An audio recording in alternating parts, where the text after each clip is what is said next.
안녕하세요. 오늘은 캐나다 정부가 국민들에게 요구하고 있는 희생이라는 단어의 진짜 의미를 한번 파헤쳐 보려고 합니다. 과연 무엇을, 얼마나, 그리고 왜 희생해야 한다는 걸까요? 자, 이 이야기의 시작은 바로 마크 카니 총리의 이 발언이었습니다. 총리가 희생이라는 단어를 꺼내들었는데요. 사실 이 단어 정치권에서는 웬만한 위기 상황이 아니고서는 잘 안 쓰는, 어떻게 보면 좀 금기어에 가까운 말이거든요. 그래서 다들 궁금해하는 거죠. 도대체 카니 정부가 말하는 희생이라는 게 구체적으로 뭘 의미하는 걸까? 이게 우리 삶에 어떤 영향을 미칠까? 지금부터 자세히 들여다보겠습니다. 우선 정부가 공식적으로 내세우는 목표부터 한번 짚어보죠. 겉으로 드러난 가장 큰 목표는 바로 재정 균형입니다.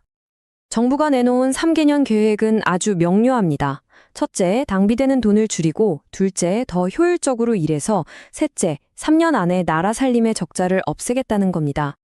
그런데 카니 총리의 발언을 잘 들어보면요, 단순히 허리띠를 졸라매는 수준을 넘어서는 것 같아요. 진짜 트레이드오프가 필요한 시점이 왔다고 말하고 있거든요. 즉, 뭔가를 얻으려면 뭔가를 포기해야만 한다는 거죠.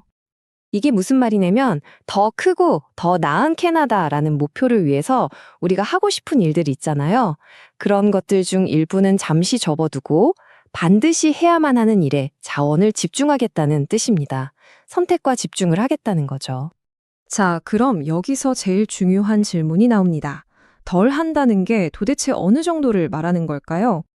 바로 이 삭감 규모를 보면 희생이라는 단어가 왜 나왔는지 바로 이해가 되실 겁니다. 정부가 줄이려는 예산, 그 규모가 무려 150억에서 200억 달러에 달할 것으로 보입니다. 이게 어느 정도냐면요. 1995년에 폴 마틴 정부가 아주 대대적인 예산 삭감을 했었는데 바로 그 이후로 거의 30년 만에 가장 큰 규모의 지출 삭감이 될 거라는 겁니다. 이건 그냥 예산을 조금 줄이는 수준이 아니라는 거죠. 이렇게 어마어마한 계획이 발표되니까 당연히 정치권이 시끄러워졌습니다.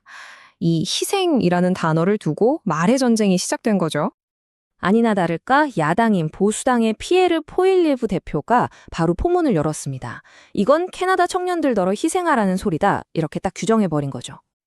그런데요, 실제로 카니 총리가 했던 연설 내용을 보면 특정 세대, 그러니까 청년층만을 콕 집어서 이야기하지는 않았습니다. 좀 더 넓은 의미에서 우리 모두가 마주할 희생을 경고한 것에 가까웠죠.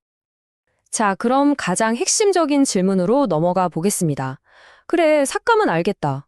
그럼 도대체 누가, 그리고 무엇을 희생하게 되는 걸까요? 아직 정부가 이걸 줄이겠습니다 하고 공식적으로 발표한 건 없어요.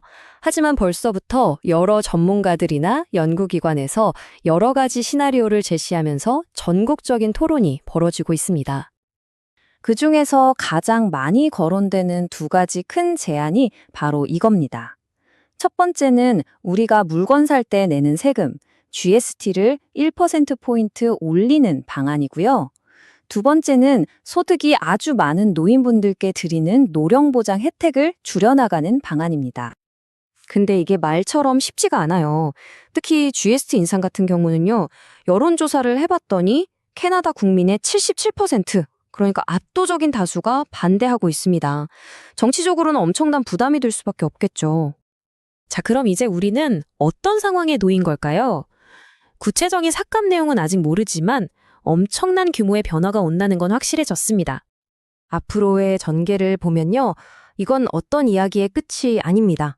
오히려 앞으로 몇 달 혹은 몇 년간 이어질 아주 큰 사회적 논의의 시작점이라고 봐야 할 겁니다. 자, 그럼 오늘 내용을 한번 정리해 볼까요?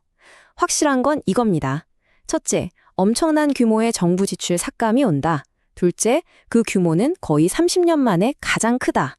셋째, 아직 뭘 줄일지는 안 정해졌다. 그리고 마지막으로 이제 우리 사회의 우선순위가 무엇인지에 대한 큰 토론이 막 시작되었다는 겁니다. 결국 정부가 던진 희생이라는 단어는 우리 모두에게 하나의 질문을 되돌려주고 있는 셈입니다. 더 나은 미래를 위해서 우리는 과연 무엇을 어디까지 포기할 준비가 되어 있을까요?